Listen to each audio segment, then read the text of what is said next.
निवडणूक प्रक्रियेत हस्तक्षेप केल्याचा आरोप करत पश्चिम बंगालच्या मुख्यमंत्री ममता बॅनर्जी यांनी निवडणूक आयोगाच्या भूमिकेवर गंभीर प्रश्न उपस्थित केले। देशाच्या राजकीय इतिहासात पहिल्यांदाच एका विद्यमान मुख्यमंत्र्यांनी थेट सुप्रीम कोर्टात हजेरी लावत स्वतः वकील म्हणून निवडणूक आयोगाच्या विरोधात आपला मुद्दा ठामपणे मांडला।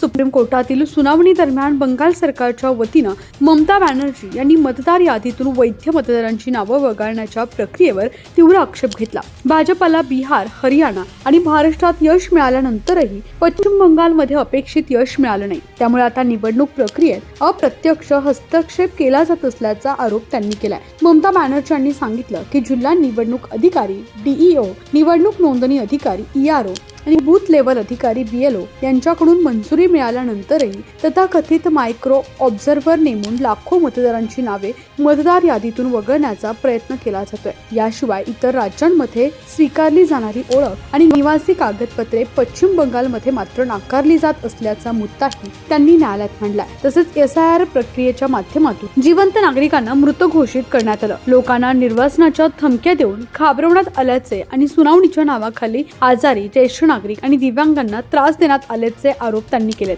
बंगाल सरकारचा आरोप आहे की भाजपाच्या निर्देशांवर काम करणाऱ्या निवडणूक यंत्रणेमार्फत बंगालमधील कोट्यावधी वैध मतदारांचे मतदान अधिकार हिरावून घेण्याचा प्रयत्न केला जातोय। दरम्यान संसदीय दलाचे नेते अभिषेक बॅनर्जी आणि इतर खासदारांसह ममता बॅनर्जी यांनी मुख्य निवडणूक आयुक्तांची भेट घेत वैध मतदारांचे अधिकार पायदळी तुडवले जाणार नाहीत असा स्पष्ट इशारा दिलाय। या बैठकीतून वॉकआउट करत त्यांनी ठामपणे सांगितलं की बंगाल कोणताही सॉफ्ट टार्गेट नाही आणि बंगालचे लोक अन्यायापुढे कधी झुकणार नाहीत अशी स्पष्ट भूमिका त्यांनी व्यक्त केली आहे।